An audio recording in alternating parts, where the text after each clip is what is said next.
बिस्मिल्लाहिर्रहमानिर्रहीम। अस्सलाम वालेकुम व्यूअर्स। आज मैं हाज़िर हूँ एक नया टॉपिक लेकर। अल्लाह ताला के बाबरकत नाम से आज की वीडियो का आगाज़ करते हैं।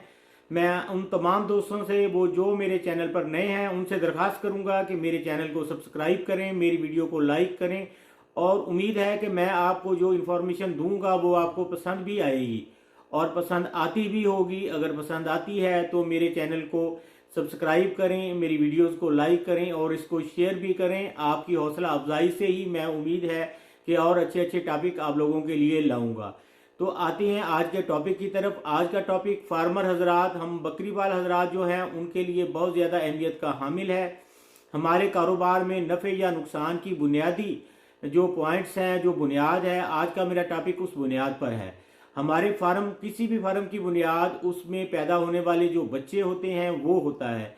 हमारी जो उनका ग्रोथ रेट होता है और उन पे इसका जो फार्म में बच्चे पैदा होते हैं कितनी स्पीड के साथ पैदा होते हैं, उनकी मोर्टालिटी रेट को हम कैसे कम करते हैं। मोर्टालिटी रेट को कंट्रोल किया गया तो हम बहुत ज़्यादा प्रॉफिट कमा सकते हैं।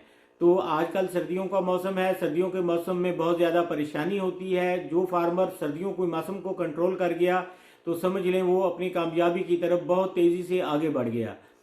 बुनियादी वजह सर्दियों में बच्चों को जो नज़ला, ज़ुकाम, बुखार, खांसी, आँखों की खराबी, इस टाइप के बहुत ज़्यादा प्रॉब्लम होते हैं।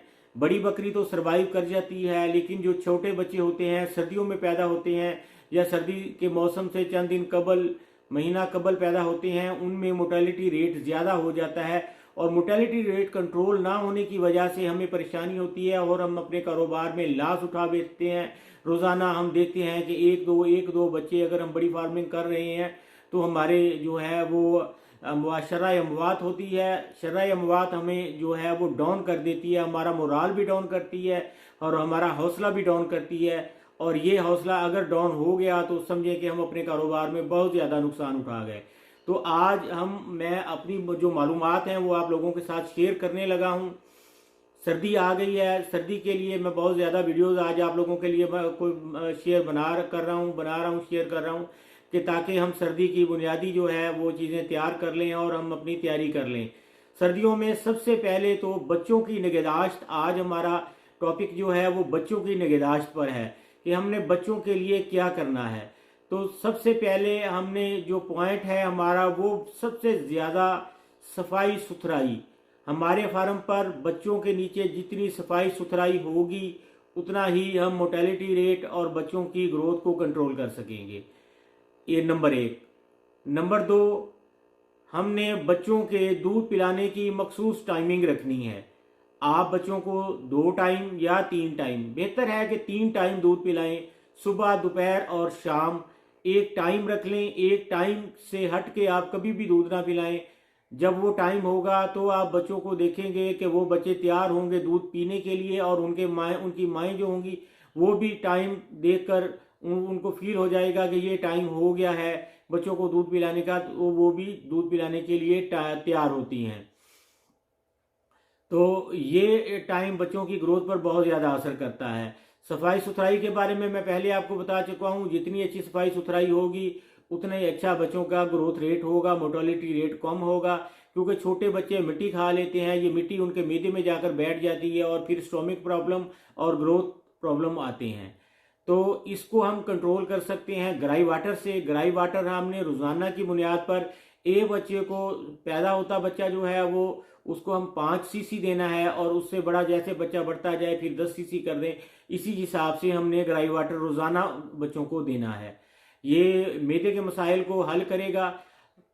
इससे बेहतरीन तरीका फ़ायदा उठाने का ये है कि आप दूध पिलाने से 15-20 मिनट, आधा घंटा कबल बच्चों को ग्राई वाटर दे देंगे तो वो बच्चे दूध पीने के लिए बिल्कुल तैयार हो जाएंगे। उनके मैदा जो है वो, जो पहले उनके खुराक होगी वो हजम हो चुकी होगी, बच्चों को भूख लग चुकी होगी, तो फिर वो ज़्यादा दूध पिएंगे, इस तरह उनको सर्दी कम लगेगी।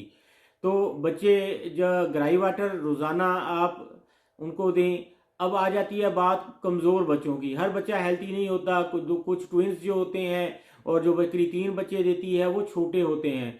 तो उन बच्चों को विटामिन बी कम्प्लेक्स दें उनकी ताकत के लिए, या वाइडालिन सिरप जो है मल्टीविटामिन है वो दे दें, लेक्सोग्राम दे दें, ये सिरप आप ये चीज़ें आप बच्चों को देंगे तो उनमें मोर्टेलिटी रेट कम होगा, उनकी सेहत बेहतर होगी और उनमें कुव्वत मुदाफ़त बढ़ेगी और ग्रोथ रेट हाई होगा।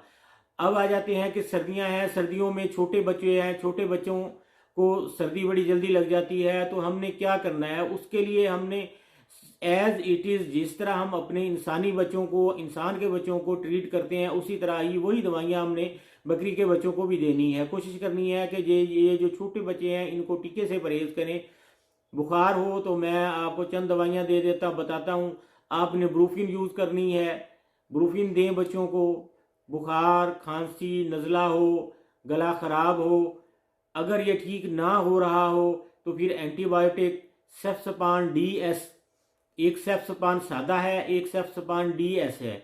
आपने DS लेना है क्योंकि DS फ़ौरन जाके असर करता है, काम करता है। ये बहुत अच्छा एंटीबायोटिक है। ये आप 5 दिन तक अगर कोर्स करवा लें तो बहुत अच्छे रिज़ल्ट आप उससे लेंगे। ये जो है आप पैनाडोल भी दे सकते हैं। और ये खांसी अगर हो बच्चों को तो खांसी में आप कोई भी कफ सिरप दें, वो सबसे बेहतर वैसे इसका रिज़ल्ट वेंटोलिन का है। आप वेंटोलिन बच्चों को रोज़ाना दे दें। आप 3 दिन देंगे, 5 दिन देंगे तो आप देखेंगे कि ये उम्मीद है कि पहले 3 दिन में ही आपको रिज़ल्ट आएगा और ये बच्चे ठीक हो जाएंगे जो बीमार होंगे। तो माँ का अगर दूध है वो बच्चों को हमने पेट भर कर पिलाना है। अगर बकरी का दूध हम देते हैं तो उनको कोशिश करें कि पेट भर कर पिलाएं।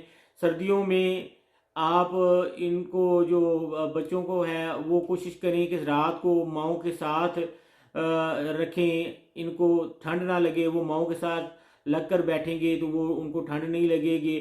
अगर हम उनको कमरे में रखते हैं तो कोशिश करें कि कमरे के ऊपर सुराख हों, छत वाली साइड, छत से फुट नीचे 2 फुट नीचे आप कुछ सुराख रखें ताकि पेशाब और गोबर से पैदा होने वाली जो जहरीली गैसें हैं उन सुराखों से जो है ना वो बाहर निकल सकें। तो नीचे आप अगर कमरे में रखते हैं तो नीचे की जगह कोशिश करें कि खुश्क रखें। इसके लिए हम पराली का इस्तेमाल कर सकते हैं, आप खोरी रख सकते हैं, आप जो सूखा हुआ घास है वो रख सकते हैं। कोशिश करें कि आप इसको 6 इंच तक नीचे जो है वो रख दें, भराई कर दें फर्श की, तो आप देखेंगे कि ये कमरा गर्म रहेगा। आप भूसा भी इस्तेमाल कर सकते हैं। भूसा इस्तेमाल करेंगे तो थोड़ा सा महंगा भी है, चावल की पराली मुफ्त में मिल जाती है, आप कहीं से भी मंगवा सकते हैं। तो ये हो गया माहौल को कंट्रोल करने का। तो इसके बाद मैं आता हूँ टेम्परेचर की तरफ। तो टेम्परेचर कोशिश करें कि 30-32 तक कम से कम आप टेम्परेचर जो है ना 30-32 तक रखें। 30-32 टेम्परेचर होगा तो समझ लें कि आपके बच्चे, बकरी के बच्चे जो हैं वो कभी भी ये बीमार नहीं होंगे, ये बिल्कुल फिट रहेंगे। और अगर 30-32 नहीं रख सकते तो 26-27 से टेम्परेचर को कम ना होने दें। इससे कम टेम्परेचर होगा तो फिर आप नुकसान की तरफ जाएंगे। कोशिश करें कि टेम्परेचर को कंट्रोल करें। आग जलाकर अगर कंट्रोल करते हैं तो धुएं का मुनासिब सिस्टम रखें कि धुआं आपके कमरे से बाहर निकल जाए, फार्म से बाहर निकल जाए। आप उसके ऊपर पाइप इस्तेमाल कर सकते हैं लोहे का। भट्टी अगर लगाते हैं लोहे के ड्रम में बनाकर, वैसे लकड़ियाँ जलाते हैं तो फिर भी कोशिश करें कि धुआं जो है वो बाहर जला लें लकड़ियाँ, और वो जो बर्तन है वो बाद में अंदर कोयले ला के रख दें, तो उससे बेहतर रिजल्ट मिल सकता है। सबसे ज़्यादा अच्छा रिजल्ट जो है वो भट्टी का है। भट्टी को आप पाइप लगा के धुआं बाहर निकाल देंगे तो वो बेहतर होगा। अगर धुआं अंदर रहेगा तो इसको सांस के मसाइल पैदा होते हैं बच्चे को, और ये फिर परेशानी होती है। तो अगर आप अफोर्ड कर सकते हैं तो इलेक्ट्रिक हीटर भी सबसे बेहतर है। गैस हीटर जो तवे वाला होता है, जो नीचे सिलेंडर लग जाता है और ऊपर उसके तवा लगा हुआ होता है, वो अगर इस्तेमाल कर लें, थोड़ा सा कॉस्टली तो पड़ता है लेकिन बहुत अच्छा रिजल्ट देता है। तो ये आप अगर करेंगे तो फार्म आपका गर्म रहेगा। अगर आपके फार्म का टेम्परेचर कंट्रोल में है तो समझ लें कि आपका टोटल मोर्टेलिटी रेट आपकी फार्मिंग में हर तरह की बीमारी कंट्रोल में है। अगर आप इस तरह का सारा कंट्रोल कर लेते हैं तो समझिए आपने सर्दियां बड़े अच्छे तरीके से गुजार ली। अगर बच्चों को मज़ीद आप सहूलत देना चाहते हैं तो आजकल लंडे में आप चले जाएं, छोटे छोटे बच्चों को जो 1 साल का बच्चा है, 1.5 साल का बच्चा है, उसके साइज़ की आप जर्सियां ले लें आप वो जर्सियाँ ले लेंगे तो वो आपको 50 एक रुपए की, उम्मीद है 40-50 रुपए की आपको अंदाज़न पड़ेगी। मैंने भी ख़रीदी हैं, मुझे 50 रुपए की एक पड़ी है। तो आप वो बच्चों को पहना देंगे तो आप देखेंगे वो सारा दिन घूमते फिरते रहें, आपको कोई मसला नहीं है, उनको सर्दी नहीं लगेगी। कोशिश करें कि जब बच्चे फार्म से बाहर निकालें तो फुल धूप हो और ठंडी हवा बच्चों को ना लगे, अगर हवा लगे भी सही तो धूप वाली लगे। धूप का मौसम हो, गर्म मौसम हो, बच्चे उसमें से भी जो है विटामिन गेन्स करते हैं, वो एनर्जी गेन करते हैं। तो इससे भी आपके बच्चे कमज़ोर नहीं होंगे, आपके बच्चों की नशोनुमा बेहतर होगी। उम्मीद है कि आपको ये वीडियो मेरी पसंद आएगी होगी। दुआओं में याद रखिएगा। कोशिश करूँगा कि एक अच्छी इन्फॉर्मेटिव वीडियो जो और लेके आपके साथ हाज़िर हूँ। तब तक के लिए इजाज़त दीजिए। अल्लाह हाफिज़।